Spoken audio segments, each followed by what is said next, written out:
What is going on, everybody? Welcome into our next positional rankings breakdown for the 2025 NFL Draft. Today, we are talking about a really hyped up running back class. Have seen some respected draft analysts out there even call this a generational running back draft class. I'm going to talk about the draft at large at the very end of the video, if I agree that this is an all-timer, a generational type of class, but it is a good one. Needless to say, so very excited to break down my opinions on these players. As we get started, if you could just take a second to hit that like button, it really does help me out. It's a free and easy little thing that really does support my channel. It gets this video out to as many draft nerds just like you guys as possible. But without further ado, let's get started with my number 10 running back here. And I struggled a little bit with who to put at number 10 here. I did ultimately settle on Dylan Sampson, the 20-year-old youngster out of Tennessee.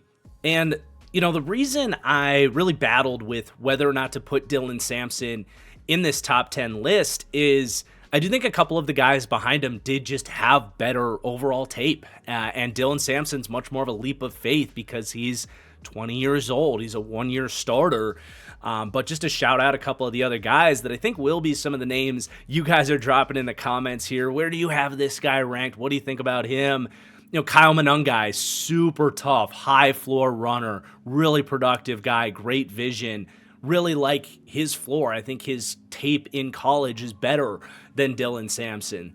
And then even a guy like Byshell Tootin as well out of Virginia Tech, really explosive player. I was just a little bit worried about some of the vision and the fumbles with him as well. So there were some other guys that came really close here at number 10. If you are interested in their write-ups and all of the other backs that I have watched so far and will continue to watch, I've got, I think, 19 backs watched and written up right now. You can get those full evals over on my Patreon. Support my channel and get exclusive draft content there as well. But back to Dylan Sampson. Again, I was just underwhelmed by the tape. I was in my fourth game on him, and I really had this feeling of he's a jag. He's just a guy. He's okay. He's got decent size, decent vision, decent power, some flashes in the receiving game, but nothing too exciting there.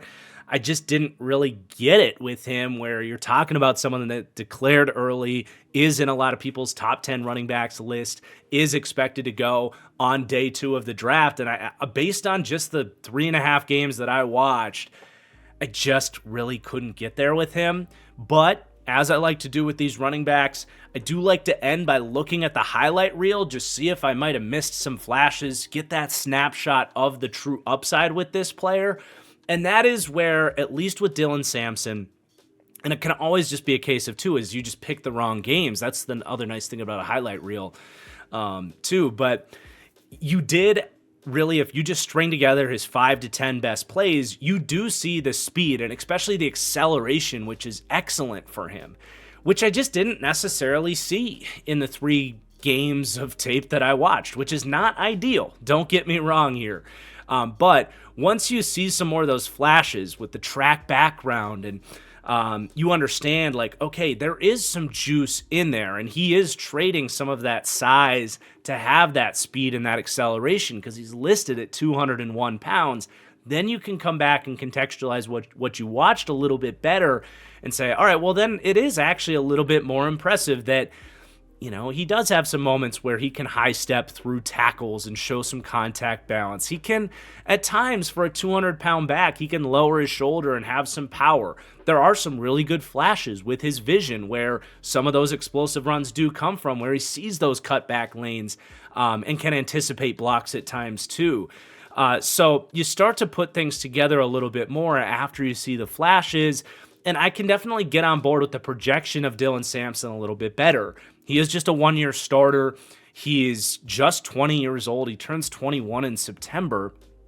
And it's not like he was having a hard time getting on the field for a bad reason. He was behind Jalen Wright, who was, a third-round pick for the Dolphins last year. So he had NFL talent ahead of him there at Tennessee, and he stuck it out. He got, rotational snaps last year, but this was his season to get the full workload. So he just doesn't have all of that time on task.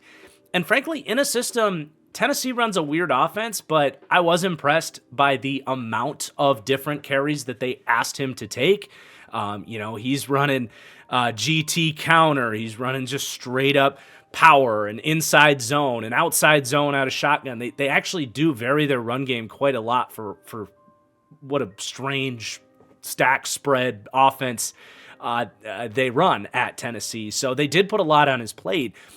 There is definitely room and reason to believe that his vision can get a lot better. And I think when you talk about just wanting to see those splash plays where he does show really great acceleration, he breaks the angles of guards and safeties at the second level. Those are where the big breakaway runs come from him. I think if he can really develop his vision to anticipate blocks better, get better technique to kind of press the gap a little bit more, so he's just kind of at a better starting point in terms of being closer to breaking into the second level.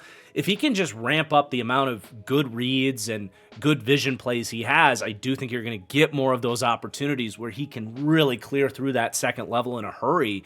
And that could really make a world of a difference for him. I also think an area where he could show some development is putting on a little bit of weight. He's light, listed at 201 pounds. I wouldn't be terribly surprised if he weighs in a little bit more at the combine as well.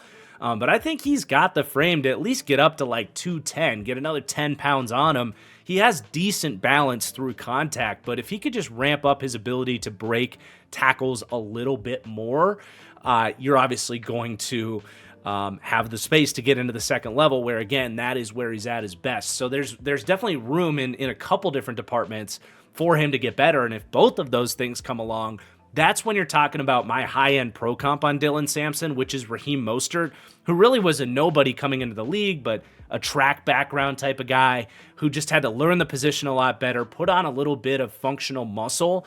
And he became a star back in the league later in his career, but I think Dylan Sampson could be something like that with the right growth, and I would love to see him, like Raheem Mostert, in a very outside zone and gap forward system that is designated to maximize his speed and acceleration and to get into that second level, kind of in that slasher mold.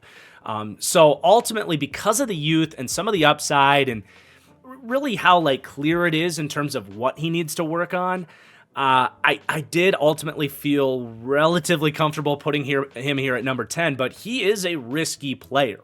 I think back to Izzy Abanikanda, who was a very similar profile a couple years ago, who I think cracked my top 10 basically because he's athletic and he's young, but his tape just needs to come along, and that just hasn't happened in the league. So it's a risk, right? If you're taking him in the third, fourth round, you got to be prepared for the idea that he's probably not going to be great right away. Maybe something clicks and he is, but might take a year, and then there's a chance that the development just doesn't come with him and you wasted a draft pick. So he is definitely a more risky profile than a lot of the backs we're going to talk about here today. But I did see the upside, did see enough there to say, mid-third, early fourth round, worth the risk to find a Raheem Mostert-esque player. And I'll just end by saying, too, I don't think he just totally sucks either. He'll at least be able to be a backup. My low-end comp on him is something like a Jeff Wilson, who's played in similar systems as Raheem Mostert, just hasn't been able to take that next step.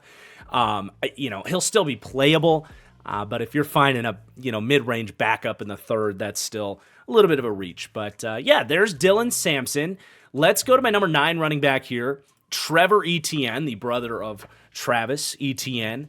And, him and Sampson, I think, are going to get lumped together a lot. And there's reason for that. They're both 20 years old. They're out of the SEC. Really athletic guys that are a little bit more boom or bust. But I do think in terms of play style and really kind of what the future role projection is, I do think it's a lot different. Trevor Etienne, I think, did show the incredible athletic profile much more consistently than Dylan Sampson. I think Trevor Etienne's acceleration, his foot speed, is damn near elite. And obviously pretty good bloodlines there, being Travis's brother.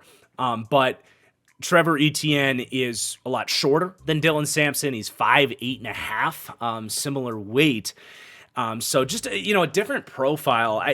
With ETN, I see a potential prominent third down back and just difference making speed weapon out of the backfield at the next level.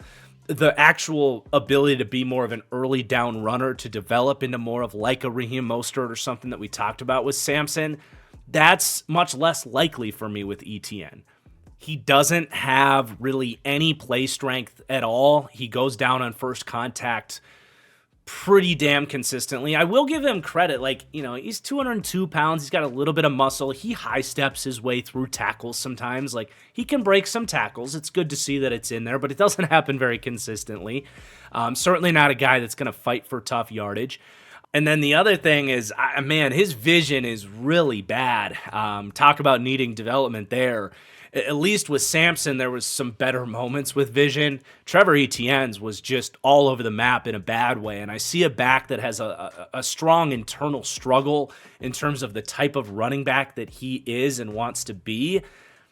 And to be fair, his brother deals with some vision problems too. But with Trevor Etienne, it's like, man, he almost wants to prove that he can run between the tackles, that he can show patience and find the right gaps. But dude, as an inside runner, it was all over the place. Sometimes, he just completely misses a gap entirely and just goes the wrong way. Sometimes he's just ramming in the back of offensive linemen when there are actually some of those opportunities to be more of a bouncy runner and kick runs outside, which I love a guy that is willing to run between the tackles at his size, but you don't want to lose the ability to bounce runs outside entirely when those opportunities are there. And I saw a lot of those reps from Trevor Etienne where he's not even looking at the contain of the defense to see if he can maximize his acceleration and change of direction, which are phenomenal. So I was underwhelmed in that category. And you pair some of the questionable vision with the fact that he's just not a power player, and it's just very difficult to project him as much of a running threat beyond coming in for wide zone looks, running, gap and draw out a shotgun, kind of getting him out in space and doing that kind of thing with him, which is all good and a big thumbs up for him. His explosiveness can be nuts. It's just, is he going to be someone that's ever really an early downs kind of 1A type of back? I've got some pretty major questions about that with ETN. Now, I do want to say my high-end comp on ETN is James Cook. There's obvious parallels there. He's the brother of an NFL running back, played at Georgia, split snaps, was more of a scat back for Georgia. And James Cook has blown me away. My eval on James Cook would have looked very similar to what we're talking about with Trevor Etienne here. And James Cook has blown me away with his ability to find the right balance with the vision, as we've talked about. And frankly, use what strength he does have to run through arm tackles and show not necessarily true power, but the ability to, have contact balance and break tackles. There's flashes of it with Trevor Etienne, so it's if that growth really comes like his predecessor James Cook had, not that he was there with James Cook, and you don't want to scout the helmet, but very similar players coming out, maybe, right? Maybe. That's the buzzword with Trevor Etienne. But that's all really just commenting on Trevor Etienne, the running back. I do think in terms of the pass catching ability, Etienne has an outstanding projection. He's one of the better route runners in this entire draft. They didn't ask him to run a ton of different routes, but you saw the occasional two-way go and some of the snaps in his routes that really makes you excited. You look at the foot speed that this guy has in his running ability, and plus the acceleration, there is a ton of potential for him to be a problem running routes out of the backfield if he can really develop even more. And again, I think some of the snappiness and technique is there. It's just a matter of what are you asking him to do? I think Georgia could have done a lot more in terms of running angle routes out of the backfield, get him going on a wheel route. They could have used him a lot more than they did, in my opinion. The hands are good. He's even a willing pass blocker. He just can't hold up all that well. So that's the primary, if not the reason that I have him over Dylan Sampson, is that his floor, I do think, as a receiving back is much better. And even if he's not really breaking through as a part of, the top of your running back rotation, you can still find a difference-making player there that can help you convert third downs and be a critical part of your offense and get you some explosive plays. So that's every bit worth, kind of a third-round pick on Trevor Etienne. And if the development as a runner comes along, that's great. But let's go ahead and move to my number 8 running back, who actually shares the same grade as my number 7 running back. So call it my number 8 or 7B back here, Damian Martinez out of Miami. And now we get to talk about some beef. This is a big running back. I believe the heaviest back that we're going to talk about here today.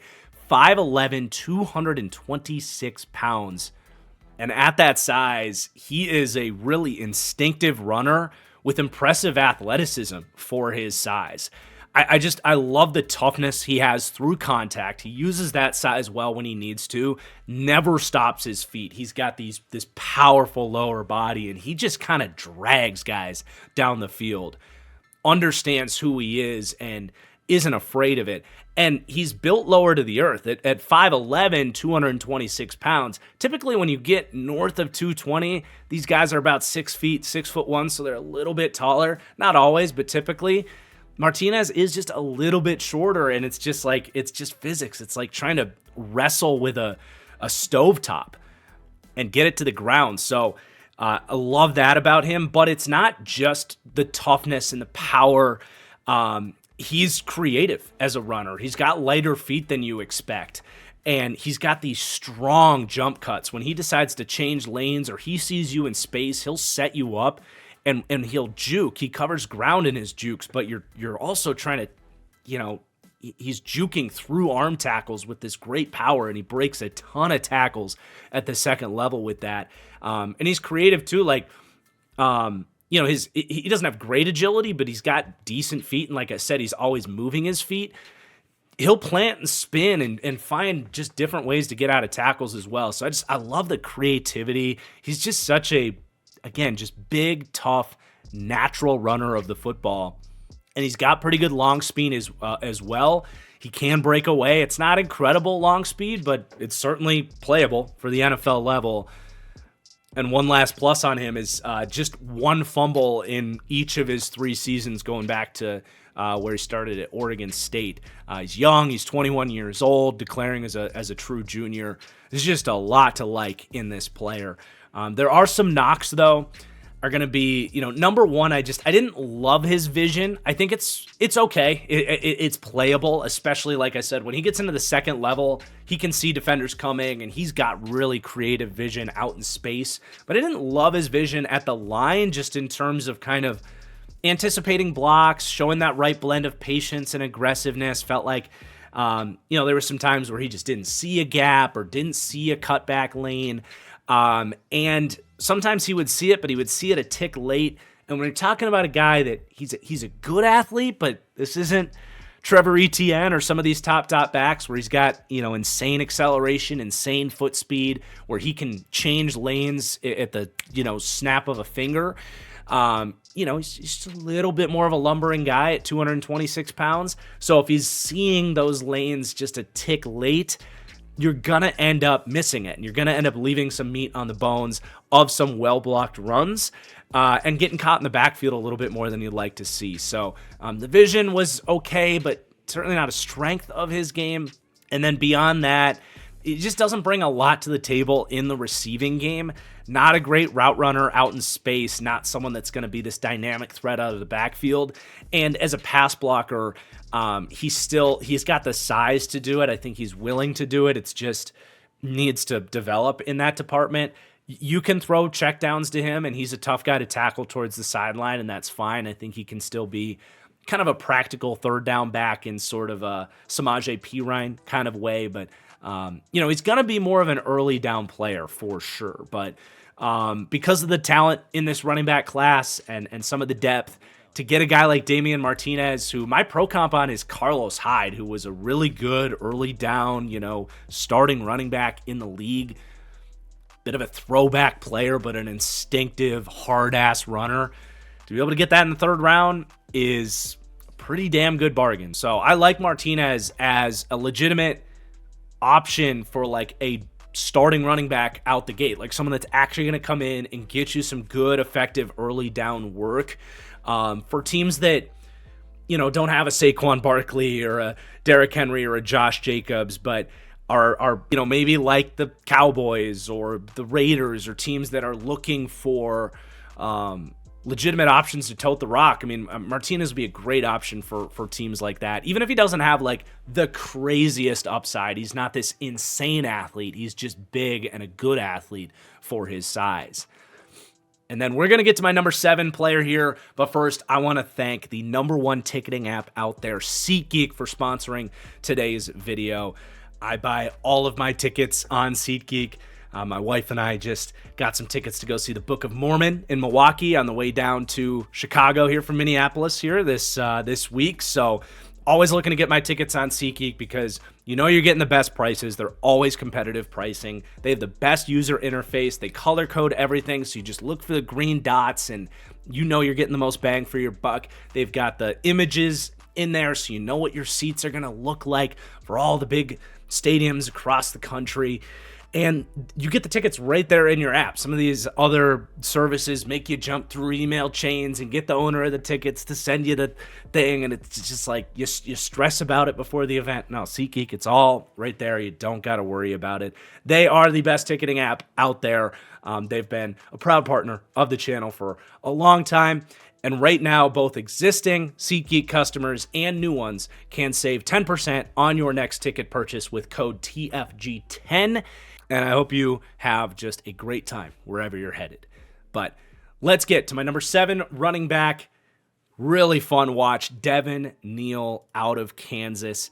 I just want to read my blurb on Devin Neal because it was one of my favorites to write out of any player in this draft so far. And I think it does as perfect of a job capturing how I feel about Devin Neal here. Devin Neal is one of those players that if you could put him in the body of a better athlete, you'd have a Hall of Fame talent. He's a bigger, sturdier back with lighter feet than you'd expect, but overall just a natural at the position. He has incredible vision with the patience and anticipation to let blocks set up without jeopardizing his ability to be aggressive and trust a hole when he needs to. He's also opportunistic to bounce runs outside when those opportunities do present themselves, with enough acceleration as well to win that corner for explosive gains. He's also surprisingly instinctive in space. Even if he's one of the least impressive athletes who will be drafted at the position, he has a high understanding of angles and is a natural at manipulating angles to reduce his hitbox, force missed tackles, and ensure that he's the one dictating how contact gets distributed. In other words, guys, he's just so aware out in space that guys never seem to get all of him. Whether he's contorting his hips or sidestepping you with a stiff arm, he just understands where you're coming from and is so big and strong to be the one that's actually dishing out the punishment, not the one that's taking hits, and he breaks so many tackles in space because of it. Back to the write-up on him, though. At the bare minimum, his feel for chaos at the goal line to seemingly always find the right path with the power to help convert touchdowns will play in the league. He can even play on third downs where he can pass block and is a smooth pass catcher whose previously described instincts in space lead to some big plays on dump downs and screens. He is every bit in the light of lesser physical talents such as James Conner, Tyler Algier, Jamal Williams, etc., who have surpassed their draft pedigree because of their toughness and awareness at the position, making him every bit worth a mid-round draft selection for RB-needy teams. So I don't want to just sit here and read the blurbs on every player, though they're up there for every player I've written up, again, on my Patreon. But I did think with Devin Neal, that was just the perfect way to really capture what he's so good at, acknowledging that he's not this crazy athlete, probably never going to be a superstar back, but his floor is just incredibly high. You can use him in a lot of different areas. I think he can step into the league right away and be a starter for you. The pro comp I did go with is Tyler Algier, which is kind of perfect, right? Because the Falcons got Algier. They felt good about it. They liked him. but was the type of player that if you want a little bit more explosiveness and you want to go get a Bijan Robinson, great. You can go do that too and make Tyler Algier one of the best RB2s in the league. That's exactly what we're talking about here with Devin Neal. And for me, that's a third-round player. And him and Martinez ended up with like the same grade in terms of, again, not crazy upside, but if you need someone to come in and be a starting caliber player for you right away and tote the rock on early downs, Devin Neal is a fantastic option for you. But let's go to my number 6 running back. And this is going to be the first of 2 Ohio State Buckeyes on this list, Travion Henderson.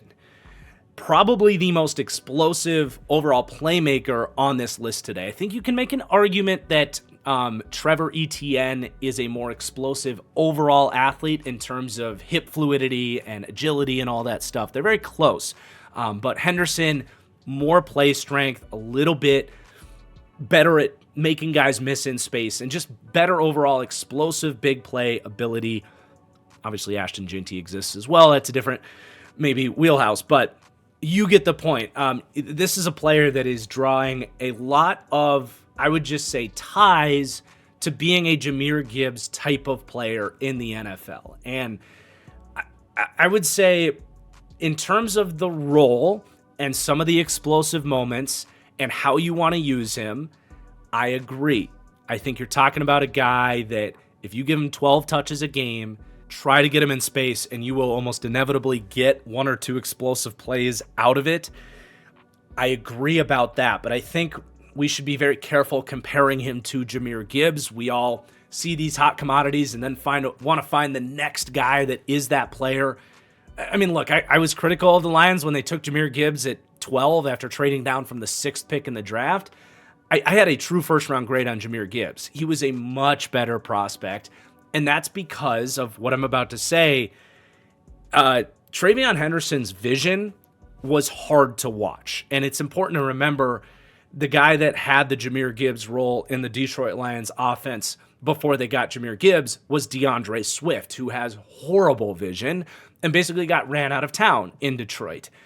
Much similar to that with Travion Henderson, where if you're trying to use him as an early downs back, it is a complete crapshoot in terms of if he's actually going to get into the second level, see open gaps, put his head down and fight for tough yards versus bouncing runs outside, anticipating cutback lanes. It is a complete mixed bag. I felt like I was Ben Johnson watching DeAndre Swift tape in Detroit, getting through Henderson's tape, because you know the explosive plays are in there. You want them to come, and you want them to come all the time, and they just don't, because he leaves so much meat on the bones of plays consistently. And I think that's a major reason they went out and got Quinshon Judkins, gave him a heavier workload than a Travion Henderson. And it's something that I think is very likely going to be a factor for him in the league that holds him back, is that vision. And sometimes it develops. We talked about this with James Cook when talking about Trevor Etienne. If Henderson can get better at picking the right gap and showing better vision at the position, absolutely. He could be even something closer to a Jahmyr Gibbs with what he is on Detroit. I don't think he's quite as fast. I don't think he can quite get to that level of Gibbs. But sure, if the vision does hit at the next level, great. You hit a home run and you have someone that can handle a heavier workload if you need him to. But I think it's very important that you're aware of the potential vision issues with him, of the fact that if, the explosive plays are great, but sometimes it's 3rd and 4 and you want to make sure you get the first down on a well-blocked run. Henderson's going to have some frustrating moments where it's there and he just doesn't get it for you, as explosive as he is. There is also another difference between a Gibbs and a Swift and Travion Henderson, and this isn't really a positive or a negative. It's more of an observation. He does break tackles in space. He is quote-unquote elusive, but he is stylistically very different from both Gibbs and DeAndre Swift, who we've spent a lot of time talking about today. Henderson is actually much more of a power player in terms of play style. He doesn't have true power to have that leg drive and push the pocket and, take a 3rd and 1 and, drive the pile forward. But he does break a lot of tackles because he's moving so fast. He does have some play strength. and contact balance. And just when he engages with contact, he wants to lower his shoulder. He wants to break through those arm tackles. He wants to stiff arm you. He'll high knee you. Not actually a particularly creative or shifty player. Again, it's not necessarily a negative thing, but I do think there's more, they're leaving some of the meat on the bones there. It's great that he can be physical, but what if he had both, right? What if he was shifty and powerful? Then you would raise the profile on him a little bit more maybe. But he does break tackles in space. That much is very clear. And that is, by the way, where my low-end comp on him that you'll see there, Ronald Jones, does come in. I do think Travion Henderson, in all likelihood, will be a better player than Ronald Jones was. That's why it's a low-end comp. But similar idea, second-round pick with a ton of athleticism, but just had really bad vision and just wasn't a creative player out in space. Or try to power through guys. Just something to keep in mind in terms of like a potential worst case scenario here. Ultimately, I feel like I'm kind of shitting on Travion Henderson. I did leave underwhelmed by the idea that he could be more of a, call it a bell cow back, someone that you can actually give the full workload to, give him up to 20 carries a game. I have some serious reservations that that's who he's going to be. But that's not to say he can't be a difference-making player. Those explosive plays can absolutely come. I think if you get him involved in the receiving game, where he is a phenomenal pass blocker, by the way, that's another huge difference between him and someone like ETN. I mean, dude, Henderson is a pro-ready pass blocker. Sometimes he gets overwhelmed by really powerful rushers, but he is nasty. He will, some of his chip blocks where he's doing a check and release, he will end a rep for an offensive lineman. Even on like D tackles, D ends, he will come in and bury that player. Very impressive in his pass blocking overall. He's done a lot of it. I think the processing of it is pretty good for a young player coming out. But you get him involved in the receiving game, and I think limit the types of runs that he has to learn. Get him going on outside zone. Give him jet sweeps, draws, those, Jahmyr Gibbs-esque like trap runs when it's 3rd and 10 and you got a light front and you're saying this gap's going to be open. We need you to just nail it and power through it. He can be a real difference maker on those types of plays. The touchdown before half against Texas is the perfect example. You just see the juice out in space, and it felt like the game was over after that play. That's what you're hoping you can get something like that from Travion Henderson at the next level. So I don't want to just shit on him, right? I'm comfortable with him end of day 2, early day 3. And if the vision comes along and he becomes more of a reliable overall running back, that's great. But I think when you draft him, just be comfortable with the idea that he's never going to be like a 1A type of back for you. And you're probably going to need someone else as well to pair with him to be maybe some of that lightning and thunder or something like that. So there's Travion Henderson at number 6. But let's stick in the Big Ten here with my number 5 running back, Caleb Johnson, the speed train home run hitting threat out of Iowa. And Johnson's getting a lot of hype, a lot of lofty, big name pro comps on him. And I've seen people with him as much as RB2, RB3. And I will be honest, I like him a lot. I couldn't quite get there with him for some of the things we'll talk about on Caleb Johnson. But I do get it. I get the excitement with him. I mentioned he is a big play waiting to happen, an absolute speed train.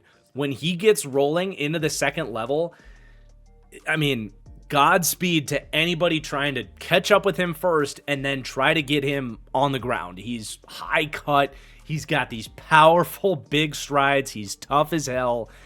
There's some Derrick Henry to his overall play style where if you let him get the corner and get moving, you just might be screwed. Now, he's a much smaller player than Derrick Henry, and that's one of my reservations with him. And this is something that he actually, I think, has the most to gain at the Combine here, which is coming up just this week. So we'll get this answer pretty soon, but One thing that was interesting to me about Caleb Johnson is he's only listed in his junior profile at Iowa at 213 pounds.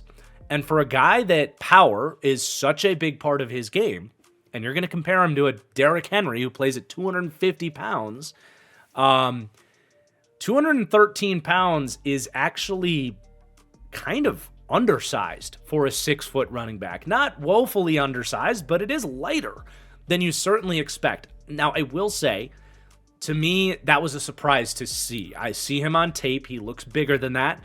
Even PFF on their profile for him, they have him at 225.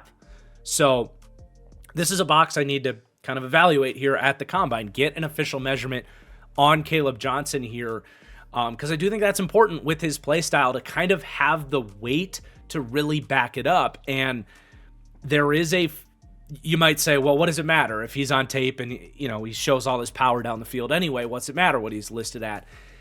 There are areas of his game where power actually isn't great.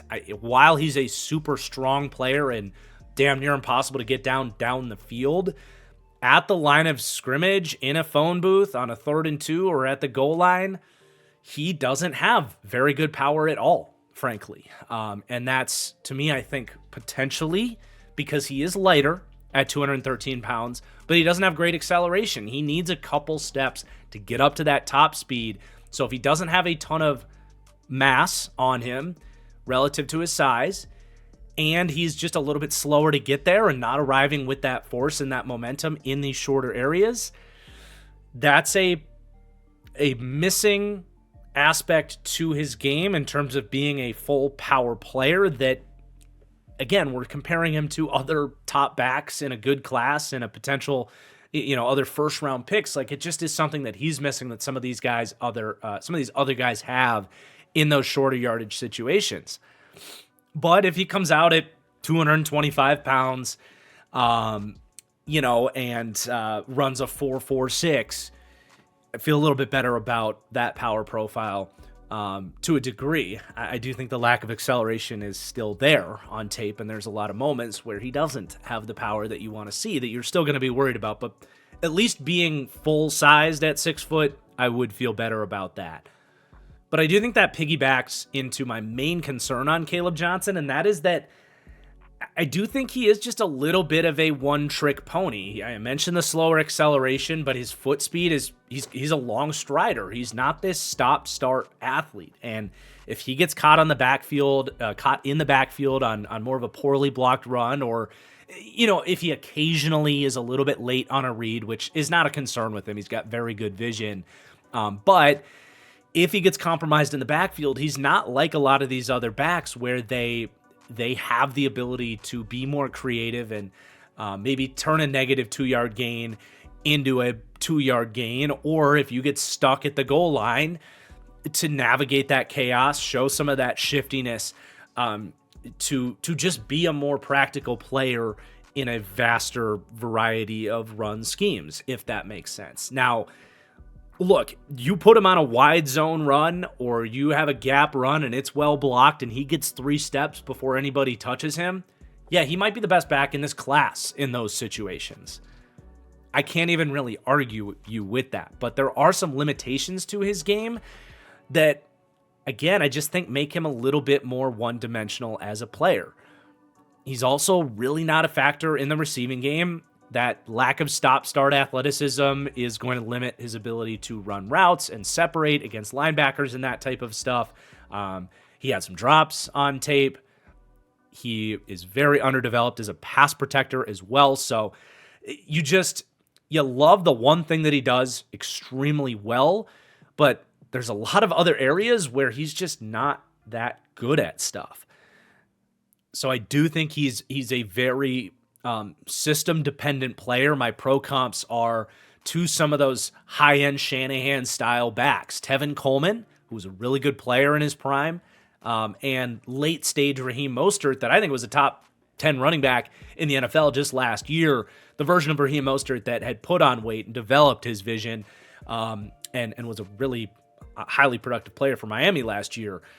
So I think in the right system, as I've described, you are getting a difference-making player, but is he the complete package? Is he going to emerge as a true bell cow runner that can do everything for you?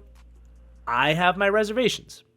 I do just want to finish on a positive note, though, because I feel like I've painted this picture that, you know, he can only run wide zone and only be effective if it's a perfectly blocked run. While he has his limitations, it's a mix, right? Because he does have good vision. He does, he keeps his legs moving through contact. He does break tackles. There are some times where he gets caught in the backfield and can break a tackle and turn it into 4 or 5 yards. It's not that he never does it. It's just we're getting towards the top of the list here. And again, there's a lot of plays where he didn't do it. So that's Caleb Johnson. I do like him. I just don't know that I can quite get to the level that some people are at with him. If he comes out in a week at 225 pounds and runs a 4.45 40, you might have to look out for a tweet or something for me with him maybe bumping up to like RB4 or something. But let's go to my current RB4.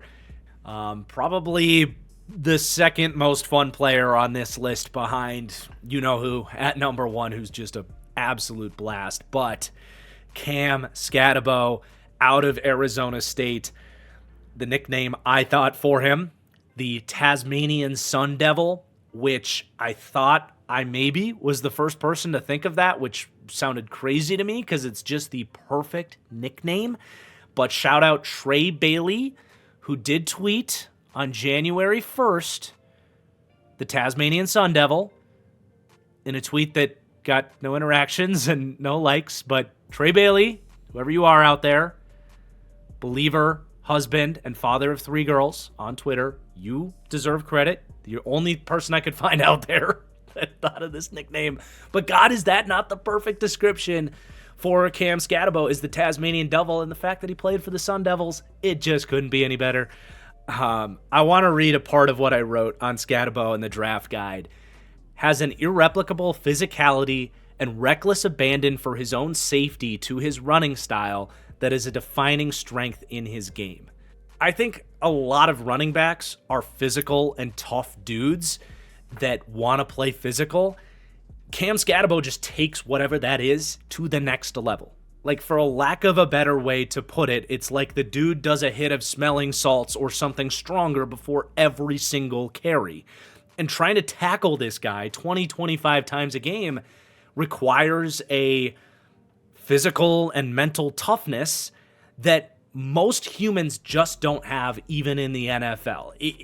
Again, a defining strength of his game is how fucking nuts this dude is. But he wouldn't just be RB4 if that's all he had. He actually really impressed me with his foot speed, with his agility. For a bigger back, for a guy that doesn't have a ton of acceleration and certainly not a lot of speed, he is really light on his feet. And it is, I think, a non-negotiable part of why he's so effective.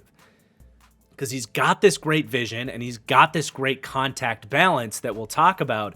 But without the agility, he wouldn't be able to tap into those strengths as much as he does. I think from the vision perspective, he can cut on a dime. He will see openings in his run lanes. He will see a gap open to the left, and with the quick foot speed to change lanes, he can capitalize on it. And then he's excellent at breaking tackles. I'm still going to praise that contact balance, but the foot speed and the ability to just fire his feet into contact where he can spin off of tackles. He does some of the stuff we talked about with Neal where he can reposition himself. You know, he might be at his top speed, but because his feet are always running, he can see that he's about to get hit, kind of reposition himself, shrink his hitbox, and help, make sure the guy isn't getting a full hit on him so that he can bounce off of it with that contact balance. That agility is really impressive and a defining strength in his game as well. But again, you pair that with a guy that is playing pissed off and is genuinely just really a strong human. There's only 2 running backs in the last decade that registered more missed tackles forced than Cam Scatabo in college football. The names of those 2 players, Bijan Robinson and Ashton Genty. pretty good players. So he has elite strengths to his game, even if he's not that fast. He's big, but he's not like super big. 5'11", 215 is very good size, but maybe not elite size for a power profile type of guy. But he knows what he's good at, and he has no qualms about playing to a certain play style. I do have a few more things to praise him for, though.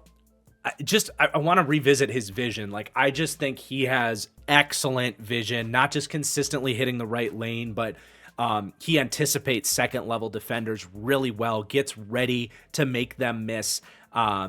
He is the best in this class at, like, weaponizing pullers and understanding those schemes where he's got big linemen on the move in front of him. He'll press that puller. He'll get right up into the gap, right behind the guy, and he uses his offensive lineman like a siege machine sometimes. So not only do you have to find a way to tackle Cam Scatabo, but he's using those big guys like a shield. So he's just got a brilliant combination of vision and understanding for kind of navigating chaos. He's an elite goal line back because of that agility and the vision. It's not just about bullying your way into the end zone. That's a part of it, but vision is at its most important, I would say, down by the goal line, where you're dealing with every gap clogged up and you've got to find just whatever narrow lane you can find to get into the end zone. He will find it. And if nothing else, he's going to be an elite goal line back in touchdown score and short yardage situations, or to convert 4th and 1s and that kind of stuff. And then just one more thing, he's a really good receiver. He might be the best route runner in this class. Again, the agility comes into play there. He can cut on a dime in his routes. He ran an angle route against Texas Tech, for example, just snapped off the linebacker. It's like, all right, like, you can do that with him too? Are you kidding me? Like, man, that makes him a legitimate 3-down back. And he was productive. He had 44 catches for 543 yards. He needs to get better in his technique as a pass blocker. I will point that out. He, I think, tries to kill people a little bit too much. Do a better job staying square. He's got the physicality, the IQ, and the size to do it. But definitely had some inconsistencies there. Beyond that, I mean, there's really two other relatively major holdups, because this is a pretty impressive profile here that we're talking about. And I already talked about one, but he's just not a great athlete. It's likely to limit his upside to a certain degree in terms of explosive plays and consistently winning angles and being this dynamic overall superstar back. He might not ever reach that level. And then the fumbles. He fumbled 4 times last year, 10 times over the last 3 years. He does have this reckless abandon that I mentioned as a runner. But he's got to be more careful, because that's when you get guys coming in from behind and punching balls out. And, he's got to be more careful and understanding that when he's bowling through defenders, you're going to have guys coming in from outside the play, zeroing in on that ball, especially in the NFL. So he's got to be careful with that. And yeah, he's just awesome, man. And I don't like to obsess about pro comps, but he does have one that is just, it is an elite pro comp, and that is James Conner. Everything from the badass mentality to the vision, all the way down to the fact that he's an underrated receiving threat for a slower player. He is James Conner. He even played in Arizona. So if you're telling me you wouldn't take James Conner in the mid-second, early third round, you're either an idiot or you haven't watched enough Cardinals games over the last 3 years. He's phenomenal. Even if he's not a great athlete, that is absolutely a quality starting back, and should come off the board in the first 60 picks or so. Maybe like top 75. Some like true wide zone teams that really value the speed will be a little bit lower on him, but someone's going to fall in love with Cam Scatabo. And, dude, if Detroit picking at the end of the second round, they don't need a running back, but they might look at this guy and be like, oh, we don't care. This guy is a Detroit Lion. He is the kneecap biter. They might just take him anyway at the end of the second round. But let's keep going with my number 3 running back. And it's someone that if you asked me maybe 3 weeks ago, just kind of based on early vibes with the class, I don't know that I would have said. Quinshon Judkins is my RB3. I knew he had a bit of a not down year, but quieter, less dynamic year perhaps than what he was at Ole Miss the year before. And to be fair, I didn't even go back to watch the Ole Miss tape, but I know he was even better in Ole Miss, and the thought of there being a little more dynamism there on top of everything I'm about to say is really exciting. But just Ohio State Quinshon Judkins, I really like him, man. And I just think his floor is so crazy high, and not in like okay, even in a worst case scenario, he's still going to be a really good backup type of way. I watch Quinshon Judkins and I say, I have no idea how that guy doesn't have the floor of like a top 20 running back in the league. Like my low end comp is J.K. Dobbins. Not even the Ohio State thing, but just everything I'm about to say. I think you'll understand the J.K. Dobbins of it all. But healthy J.K. Dobbins, who was, when healthy, a good starting running back. Like his floor is awesome. And the reason I say that is he's big. He's 6'2", 220, which is great size.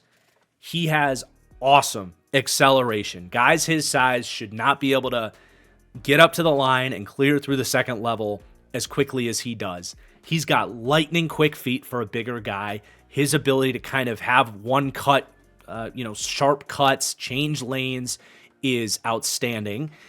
He's got good long speed for home run hitting ability once he clears through that second level.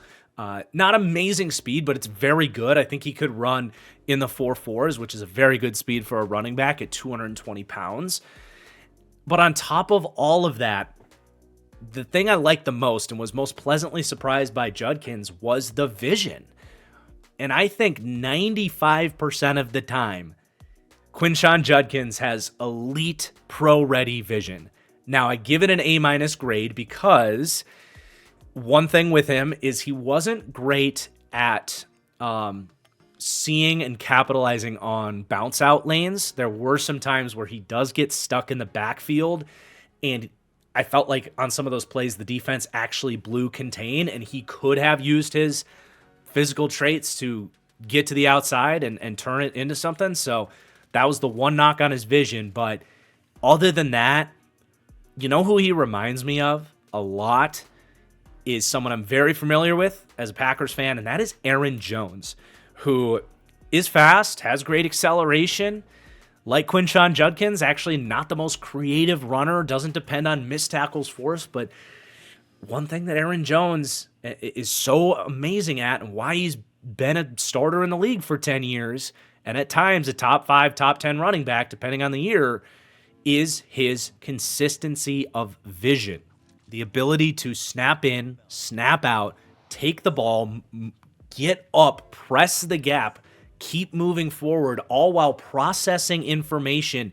You know, it's one thing to take the ball and start accelerating and get to the line, but a lot of backs, if not most backs, can do that, but then they weren't reading the flow of traffic. They weren't processing blocks in those couple steps up to the line of scrimmage, and then they get there and they just run into the backs of their linemen. Quinshon Judkins is going to take that ball, he's going to go, but while he's doing it, he is processing blocks. He is changing directions very subtly so that when he gets there, he's pressing the hole, he's hitting at full speed, and that's when it pairs with his size, his acceleration, that one-cut ability. He'll get to the hole, but then he continues to process. He sees those second-level defenders coming. He sees cutback lanes. He's getting ready to engage with defenders in the middle of the defense, snap in, snap out. It stood out to me against all of these other backs that he has excellent pro-ready vision and processing ability, with the exception of not seeing those cutback lanes, because I think he is very focused on reading everything out in front of him, and perhaps the downside to that is he's not going to broaden that range to see those bounce out options that sometimes you might occasionally want to see him hit. But you just gotta love that combo of size, athleticism, and vision. It's really hard to bet against that at the next level. But the reason the Aaron Jones comp doesn't fully work, and why it's not what I put down on paper here, DeMarco Murray is actually my high-end comp on Judkins. And a big reason the Murray thing comes in is Judkins has some power to his game, man. He has a nasty stiff arm. He has some plays where he has some of that get the fuck off me vibes. Like, he will use a stiff arm when a guy is head up on him, like he's wrapping him up, and Judkins just kind of like shoves him into the ground head up. But he's also really good. Something I'm going to talk about is that Judkins is a little bit more of a high cut athlete. He's thinner on his legs, so defenders like to go after his legs, but he's aware of that, and he's really good at kind of sidestepping that while also using that long arm to bury guys into the dirt. So he does force missed tackles. He does truck one-on-one defenders. There is a power element to his game. That's going to raise his floor. He fumbled just one time in the last 2 years. That raises his floor. He's also really good in the receiving game. He's got third down practicality. He shared a lot of time with Travion Henderson catching passes, as you would expect them to use Henderson in that way. But I think he runs good routes. He's got smooth hands, smooth transitions after the catch, and some of those stiff arms and the speed out in space is really effective. Does need to improve his pass blocking there, though. I will throw that out there. But there are just so many ways to use this player. He's a scheme-agnostic player. You can put him anywhere. You can really ask him to do anything, gap, inside zone, duo, outside zone, GT counter, whatever it is, he's going to run it correctly, give you the athleticism, and a power element on top of it. How can you not love that floor? Now, the reason he's RB3 and a second-round grade for me, of course, we got some good backs coming ahead, but there are some weaknesses. So I mentioned it. He's a high-cut athlete, and he's an upright runner. So he doesn't necessarily have the power in his lower half that I would say our top two backs have, or that a lot of 6 foot, 220-pound backs do have.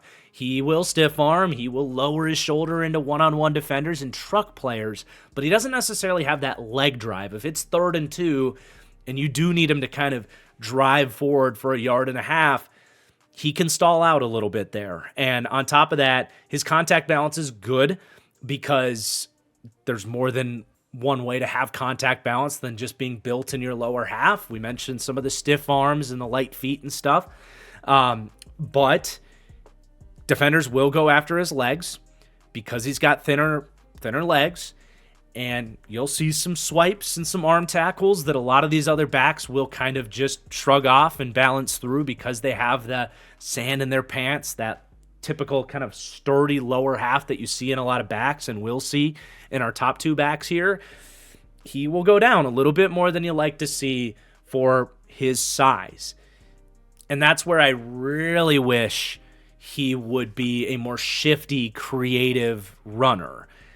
I think he's got the athletic ability with the foot speed and the change of direction to put on more jukes and spins and just be more of a shifty overall player.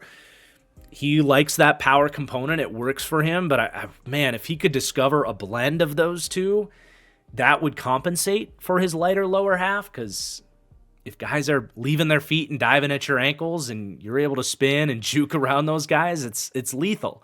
I wish that was there, and it's just not. He's gonna force missed tackles, but he doesn't do it at some exceptional rate. And just between that and not bouncing runs outside, like I mentioned earlier, he can be a little bit too textbook at times, which is a tough criticism because, again, that's why the floor is the floor on him, is because he understands the textbook and plays it out, snap in, snap out.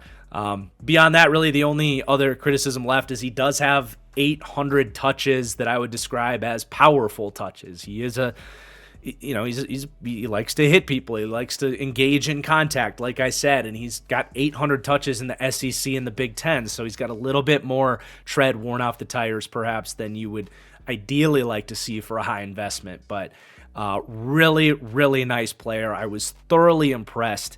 And, I've got a round 2 grade on him, but it's an early round 2. It's like you start to get into those first 4 or 5 picks in the second round, you can definitely start thinking about Quinshon Judkins. And hell, depending how the board falls, if you want to take him at the back end of the first and get that extra 5th-year option, more power to you. I'm not really going to fault it either. But as we know, positional value is a little different of a conversation with running backs, and there are a couple guys that I would take ahead of them. So you're kind of counting on O'Marion Hampton here, my number 2 back, and of course Ashton Genty going before you consider Judkins. But let's talk about the Tar Heel UNC product, O'Marion Hampton. Identical size here, 6 foot 220. Some similarities to Judkins, but certainly some differences as well. You start with just the way these guys are built, and it is very different. Hampton is very well built in his lower half, and his overall power profile and contact balance is just stronger because he's more evenly distributed and has that leg drive that you look for at this position. But, geez, you thought I was raving about Judkins' floor. I struggle to come up with weaknesses on O'Marion Hampton. He's a phenomenal running back prospect, and I wouldn't be the least bit surprised if he goes in the first round. I think a reason we don't hear too much about Hampton is he's frankly almost boring in terms of talking about him. His tape is not boring. He is a dynamic do-it-all back. My comp on him is Joe Mixon.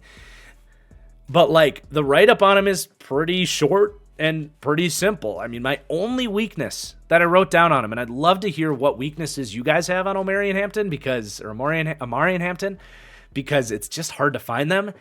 It's like inconsistency in pass protection. He's willing to do it. He's got the size to do it, but he does need to improve his processing and stay square better.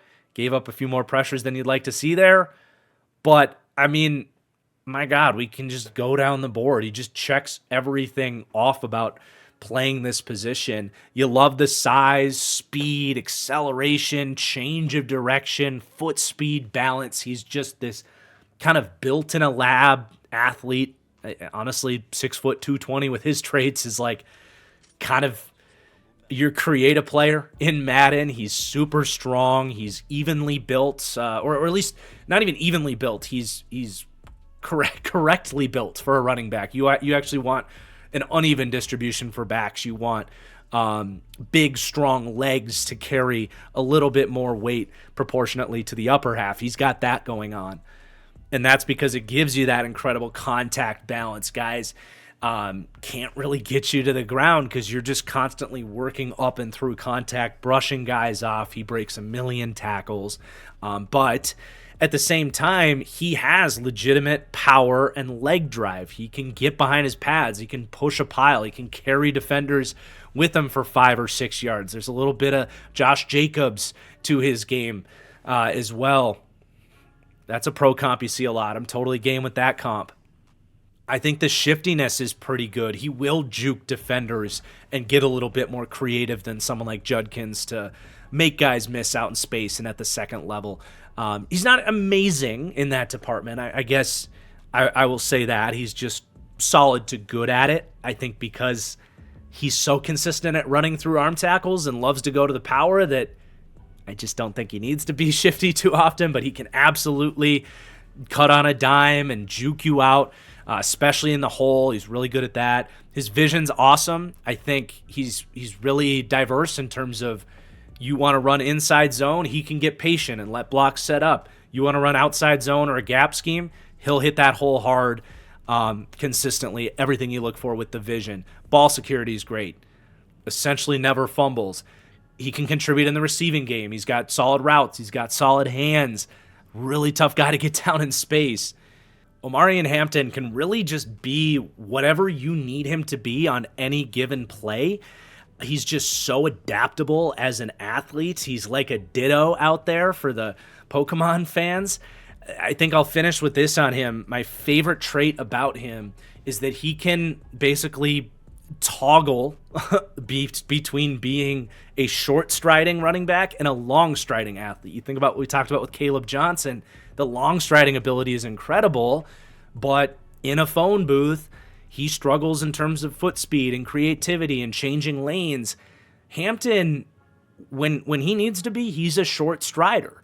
But once he gets out in space and he needs to outrun the defense, he can change his gait, elongate his strides, and be a long striding, long speed type of player. It's a unique trait that he has. That's really where the Joe Mixon comp comes in for me, because I think Joe Mixon does that. You'll see that from him. Just look at his stride length, the difference between it in the, at the line of scrimmage versus out in space, or on a wide zone run versus an inside zone run. Omarion Hampton has that, and it is not just lethal, but it just raises your floor tremendously as well, because you can just do everything when you're that adaptable. So huge fan of Omarion Hampton's game. He would be an RB1 in a lot of classes. He's, to me, kind of in the same range that I would have had like Breece Hall. Najee Harris was up there for me.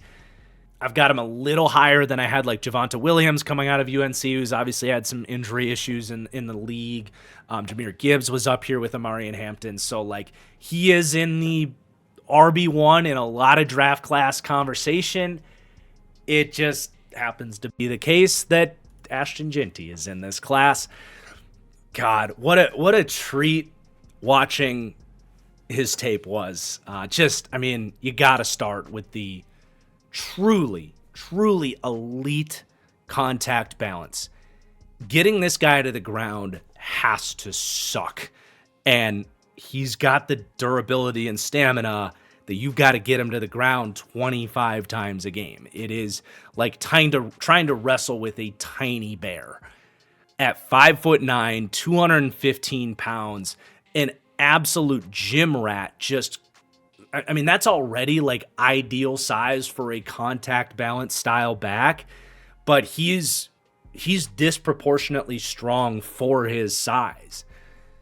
So just from a physical standpoint, the physics of it all, trying to get him on the ground, it makes sense why he has broken more tackles than any college running back in the last decade per PFF. But on top of that, you think about some of the other backs we've praised in terms of how their awareness helps them with their contact balance as well, in the sense of understanding pursuit angles and using quick, light feet, where Ashton Jeanty has awesome agility and foot speed to quickly see which angle guys are coming in from, but have the machine gun feet to reposition yourself before the point of contact so that you're reducing your hitbox. So not only is he already just stupid hard to get down on the ground, but he's got all the other aspects of contact balance with the foot speed and the awareness that it's just so hard to even get a full hit on this guy. That alone would make him a good back. The fact that he's so untackleable. And I'll come back to that agility for a second, how he pairs that with excellent vision. Like I said, the agility helps him in his contact balance, but it helps him maximize on his very good vision as well. He sees cutback lanes and has the feet to hit them. Some guys will see it, but they'll try to get over. Maybe like a Caleb Johnson, for example. He'll try to get over to another gap, but doesn't quite have the hips and the feet to make that one cut and go. And he's got that like second level vision, like he's seeing the Matrix, where once he gets into that second level, he's going through the tackles, he can process which direction defenders are coming from, and it's like he's playing 4D chess, already setting up that next move while he's in the process of having a 6 or 7 yard run. The vision is awesome, the agility. I think the long speed is good. I don't think he's a burner, but he definitely has good speed, can pull away. I would say he probably runs 4.48, 4.5. Like, running backs' times are usually a little lower than you think, because it's harder for them to get out of a 3-point stance, I think, when you're so rocked up and not as loose coming out of that kind of coil. But I think he'll run really well if he runs. He doesn't need to run, but he pulls away from defenses plenty of times. Sometimes they're lower level of competition, going against the UTEPs or whoever Boise State's playing any given week. But he showed off the speed against Oregon and Penn State as well. So it's in there. He's got plenty of speed. I think he's ready to go in the receiving game. There's more to be unlocked there, but I think he's got a good starting point in terms of routes and hands, and obviously the contact balance out in space is incredible. Probably his biggest weakness is going to be the pass blocking, where he will crush dudes. He has good reps in pass protection, but the processing does need to get cranked up a little bit for him. But we're already talking about C+ pass blocking grade being his biggest weakness. That and the fumbles. He did fumble 9 times over the last 2 years. just like we said with Cam Scatabo, there's a reason these two guys, who are the top missed tackle forced guys, them and Bijan, when you're bowling through the defense, that ball is going to get exposed to some interesting angles and extra defenders looking to come after it. So, just got to do his best to secure it. You're probably going to have to live with a couple extra fumbles from him, to be honest, just because of his play style. So that is a weakness on him. Let's see. It's like we're trying to poke holes in his game, because with Ginty, it's really just like, how far are we going with this? Like, where does he stack amidst the all-time great prospects? He's got 800 touches already, violent touches. Same thing applies to him that we said about Judkins. Granted, Ginty, it's not always coming against SEC and Big Ten competition. And then the other kind of quasi weakness I wrote down is that he doesn't have elite power. He's got great power, but if we're gonna, put a high-end comp of Marshawn Lynch on the guy and basically put him in the Hall of Fame before he gets drafted, I would say he's got a patient running style, and he's not the biggest enforcer of an athlete. Like, he is an enforcer. That's a bad way to put it, but he's not 6 foot. Like, he's not huge like some of these other guys. So there's not quite as much of him to run behind in terms of leg drive and like pushing the pile and stuff. You pair that with a more patient running style. There are some times where he gets kind of caught flat-footed in the backfield on poorly blocked runs and can't really do too much about it. But man, you are really nitpicking to find weaknesses in this guy. There's a reason he had one of the best running back seasons ever. Ran for 2,595 yards, 29 touchdowns, was a Heisman semifinalist. And on top of all of that, he's just an elite dude. Military background, hard worker, great guy, humble guy. Like, he's just awesome. He is just awesome.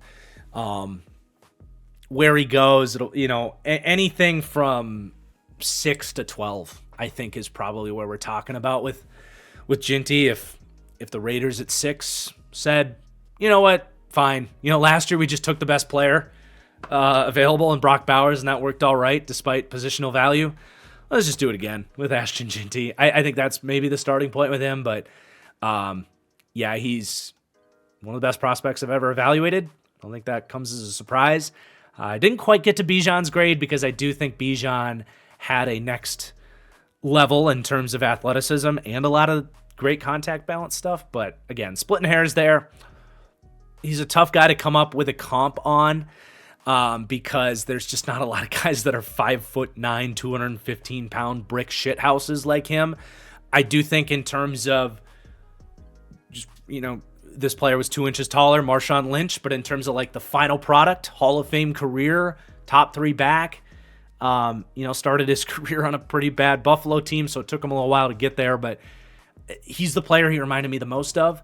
I think in an absolute worst case scenario, if he's just for some reason not as good as we hype him up to be, you're talking about Kareem Hunt, who was a top 5 back in the NFL as a rookie. Obviously the off-field stuff is a different conversation, but that's the low-end comp is what Kareem Hunt was. Go look at Kareem Hunt in the first couple of years in Kansas City and tell me that's a disrespectful low-end comp for a running back. I also just wrote down NA. Like, he's one of those guys that I just don't know that there's a great, perfect comp for him. But fun player to wrap up this video on. Although I do want to finish, I said I was going to address the generational running back comments. It's up there for the best running back classes I've seen. I'm not quite going to go generational. I think it's a very good running back class. It is better than a normal class. Obviously, the top 2 guys are fantastic. It has very good depth. I think there have been deeper running back classes. I disagree that it's a generational running back class because there were some guys that we talked about today that I was just a little bit lower on. I just was, Travion Henderson is a lot riskier than I was hoping with the bad vision. Caleb Johnson, I think, is a little bit more of a one-trick pony than he's getting hyped up to be. And then, ETN, Dylan Sampson, those guys have some hype, but I think they're very much young boomer bust prospects. So there were some guys that I wanted to like a little bit more than I did. But again, very, very good running back class. It is a great year to need a running back. And there's some guys down the board a little bit too that have some promise to be contributors in the league as well. If you want to see those write-ups, I have 18 running backs fully written up with some notes on another 2 there. So you can see how those guys all stack up, their strengths, weaknesses, write-ups, pro comps, you name it, on the Patreon draft package.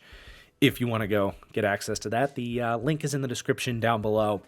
But thank you so much for watching. If you're not subscribed to the channel, you don't want to miss upcoming positional rankings, make sure you are subbed. Please hit that like button on the way out. And of course, let me know your comments, what you agree with and disagree with from this list. Who got snubbed? I want to hear it all from you guys. Thank you for watching, and I'll see you later. Peace out.